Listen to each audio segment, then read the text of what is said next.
itu susah untuk dihadiri oleh orang. Kalau kegiatan joget-joget, organ, ratusan ribuan orang yang datang. Sedangkan ini untuk anak cucu.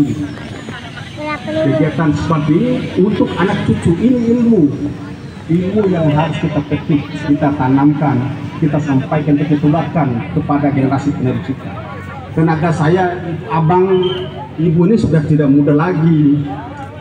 Kita tidak mampu untuk melakukan banyak hal. Jadinya dengan adanya mungkin kami di sini memberikan motivasi agar bisa sharing atau bisa menularkan kegiatan-kegiatan positif kami. Lebih dari kurang itu seperti itu. Terima kasih.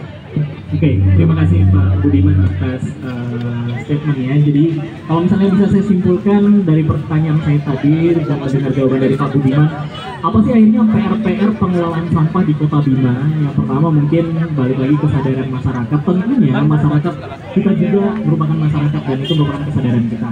Mungkin kalau misalnya bisa kita lihat, banyak dari kita sendiri, mungkin saya pun kadang-kala ada masanya kayak malas banget nih ribet, kayak malas banget harus jalan ke tempat sampah, malas banget harus kayak bawa sampahnya untuk diri sendiri. Tapi perlu kita ketahui seperti yang dikatakan sama Pak Budiman tadi, bahwa memang di Kota Bima ini udah urgent banget, udah sampah udah banyak beredaran di mana-mana.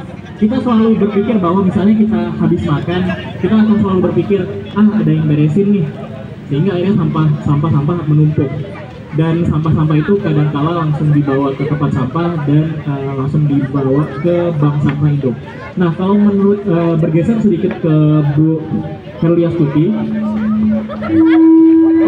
untuk pengelolaan sampah di Kota Bima sendiri seperti apa sih kalau di bank sampah induk? Apakah ada pengelolaan kayak sampah organiknya, kemudian ada sampah anorganiknya, atau sekarang masih fokusnya lebih ke pembersihan atau pengumpulan sampah, atau udah di tahap pelan-pelan mulai bergeser ke tahap pengelolaan sampah kalau di bank sampah induk sendiri?